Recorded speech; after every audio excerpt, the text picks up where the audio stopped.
Hey there, it's Marianne Maldonado, and welcome to the Pinkfresh Fridays with a group of us girls from a paper crafting YouTubers group. We are just bringing you Pinkfresh here and there on a few Fridays for the next coming months. There's about 16 of us joining you today, and I am using Let's Stay Home. I shared with you just a moment ago some of the collection, and I am just going to start piecing it together.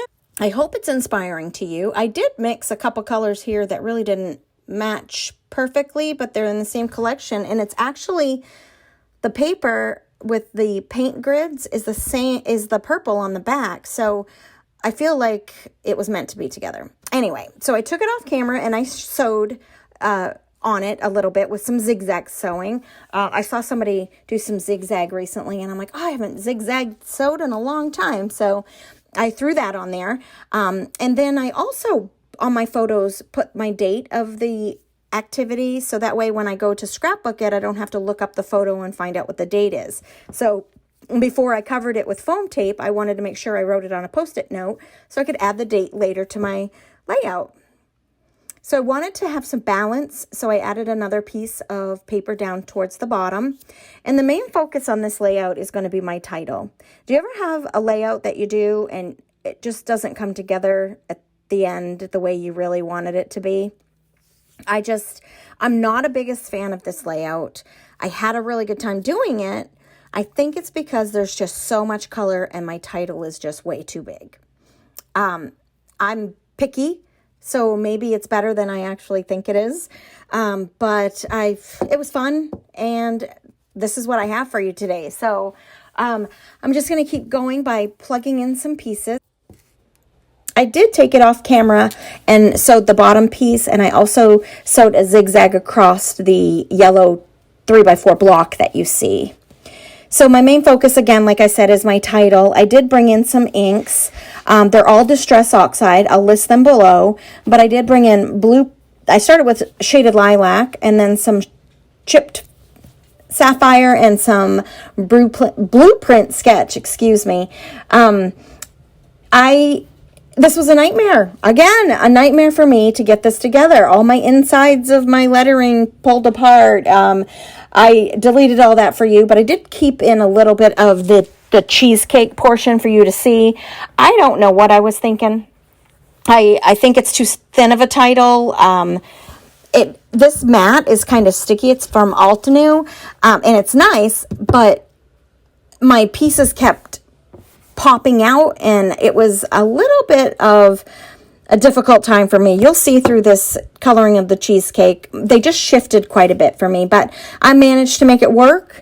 I managed to add thin layers of foam tape on the inside of the inside of the title, and then glue around the outside of the title, and then I placed it on my layout and just poked the outside down so it attached to the paper, and then the inside was raised with dimension with foam tape. So for the yellows, I used some squeezed lemonade and some mustard seed, but it wasn't quite enough. There wasn't much of a distinction, and it didn't match the orange in my paper. So I brought in a little bit of wild honey. And I don't mean orange, but I mean even the yellow, the deeper yellow. So I brought in some wild honey, and I think it made quite a bit of difference, and I actually like it quite a bit better. So I just used some blue tape that I got that comes off of the paper really easily, and I put it across the top so my pieces would stay together. I flip it over, and that's when I add my foam tape. I spared you that.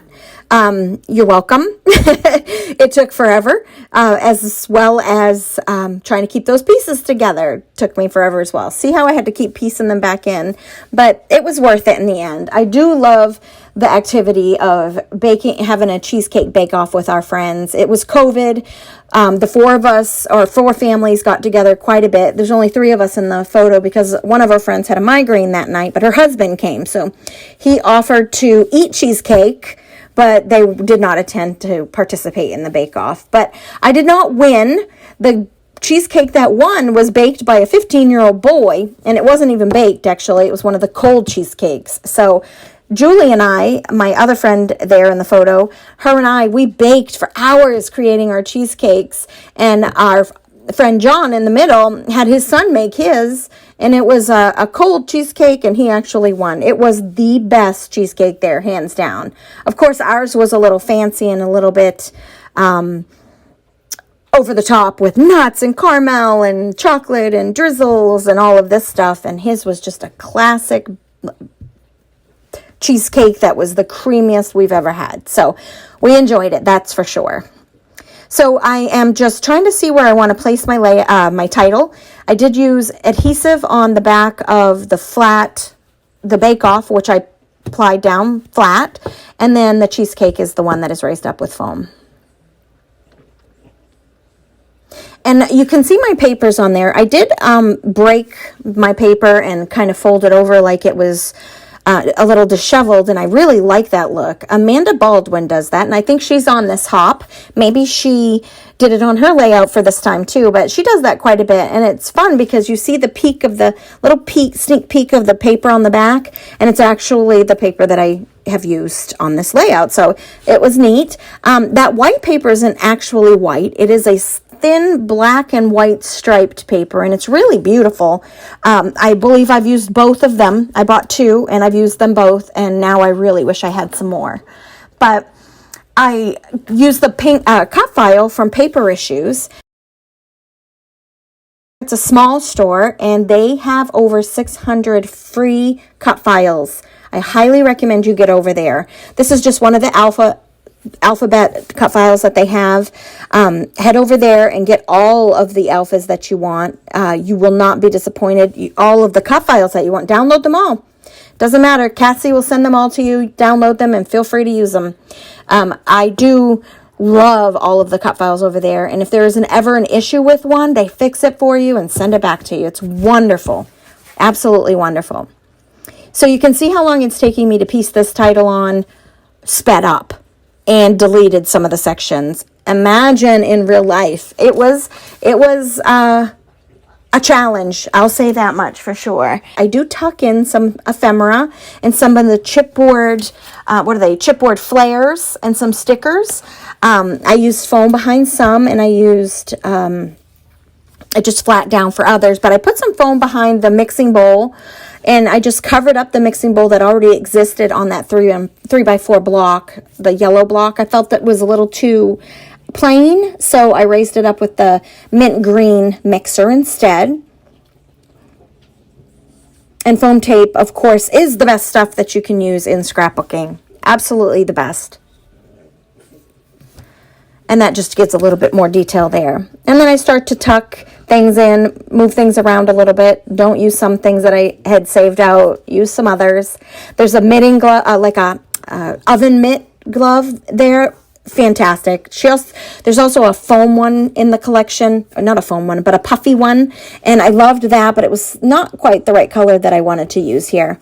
I tried to stick with the colors that were already in this paper and in this layout, and I didn't want to venture out too far from that. There's a teacup. I also used quite a few of the circles. And then I just used some foam tape to adhere. And then others were flat down. But I move, I pick them up, I rearrange them. There's several items on this page, but I didn't want them floating around my page. I just wanted them tucked into those areas where I broke the paper or ripped the paper. My cheesecake recipe was not my own. It was my friend Jody's cheesecake recipe, and it's a hazelnut praline pumpkin cheesecake, and it's to die for, but it did not stand up against that no-bake cheesecake. And then I sewed again across the pieces that I tucked into the ripped paper. I wanted to attach those down and have them go along with the sewing seam that I had already created from before.